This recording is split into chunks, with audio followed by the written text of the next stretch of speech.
What's up guys, I'm Rhett. Welcome back to Lawn Insider. In today's video, we're going to discuss wintertime Bermuda grass lawn care. So here is what we're working with on December 11th. A couple of weeks from Christmas, and you can see we still are holding on to our green. It's actually a pretty nice deep dark green. We actually had a couple of temperatures in the 80s this week, which is crazy, even for Texas. That is unseasonably warm. And the reason that the yard still looks as good as it does is because we've had just a really warm fall, and now we're heading into winter, and really the forecast for the next 10 or 15 days is also warm, but tonight actually is forecast to be the coldest night that we've had so far. It's actually supposed to get down to like 34 or 35 as the low. And if it dips down lower than that, that's when you'll really start to see these Bermuda grass yards really check out and head into dormancy. But right now we're looking, really good for this time of the year. And here is a shot of the backyard. And I actually got some pretty good stripes when I mowed earlier. You can still see all the urine spots here closer to the porch. But, we're not going to worry about those until spring probably. And even then, there's not much you can do about it other than wait for the grass to outgrow it. But I wanted to show y'all a shot here of the backyard. See that it's still doing pretty good too. Now, it's not doing as well as the front yard because the backyard, obviously the dogs are back here. Also, it's just there's a lot more shade. If you look over here, the shadows really reach out further into the backyard, and I don't really get any shadows like that in the front yard. So the backyard struggles a little bit more, but even the backyard overall is doing really well for as late as we are into the season. And like I mentioned in one of my previous videos, this is one of the main reasons why I choose not to overseed in the fall, because in Texas we can keep a green Bermuda lawn pretty deep into the year, and when it does eventually, or if it does eventually go dormant, it's only going to be dormant for maybe 2 or parts of 3 months, and I like that little break. Alright, so now let's talk about the main part of the video, which are things that we can do in our lawn this winter to kind of give us a leg up on the competition come spring. So the first big thing is just mowing. If your yard is already dormant, there's really no need to mow, so you can take the winter off, rest your legs a little bit. But if your grass is still green, so like mine, I am now mowing once a week, like I mentioned, I think I mentioned anyway earlier in the video. And the reason that I am cutting it down to once a week, because in the summer, if you remember, I was mowing maybe 3 and sometimes 4 times a week.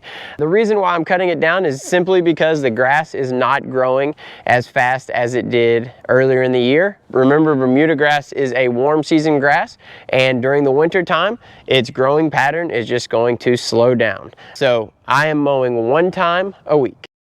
The next question that you get a lot is about fertilizers. People want to know, do they need to continue to put out fertilizer in the winter? And I personally have not put out anything in my lawn since early November.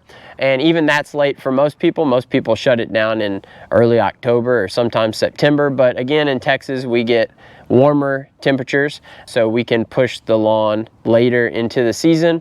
But I would not recommend putting out any fertilizer in the winter. Just hold off on that until next spring. If you want to buy some fertilizer while it's still in stock, or maybe you can get some deals on it, stuff like that, you can go ahead and do that. But I would just wait and put your fertilizer out in the spring. And the next big question is about watering. Do you need to continue to water throughout the winter? And really, once your grass is dormant, or really once your grass slows down a lot, I would shut down watering to like once a month. It's really important to get some water in the lawn because the root system is still working beneath the soil, but you definitely don't need to be on that 1 inch per week schedule like you are in the actual growing season. I actually forgot to say this part earlier, so I'm doing this on my phone. It's also a fine time of year to put out your bug killers and weed killers. Just keep in mind that any weed killer you put out this time of year is going to work more slowly just because of the colder temperatures. This is also a really good time of year, especially if you wanted to get a soil test done on your lawn. This is a good time of the year to do it because you haven't put anything down in it recently, so you can really see what your soil is made of.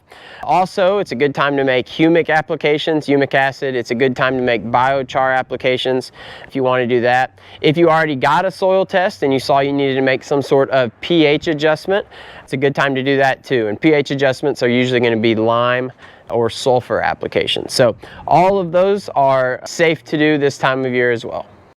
The last thing that I really wanted to point out is that this is the perfect time of the year to get some of your equipment serviced. So make sure that your blades are sharp. If you have a reel mower, get a grind on that reel.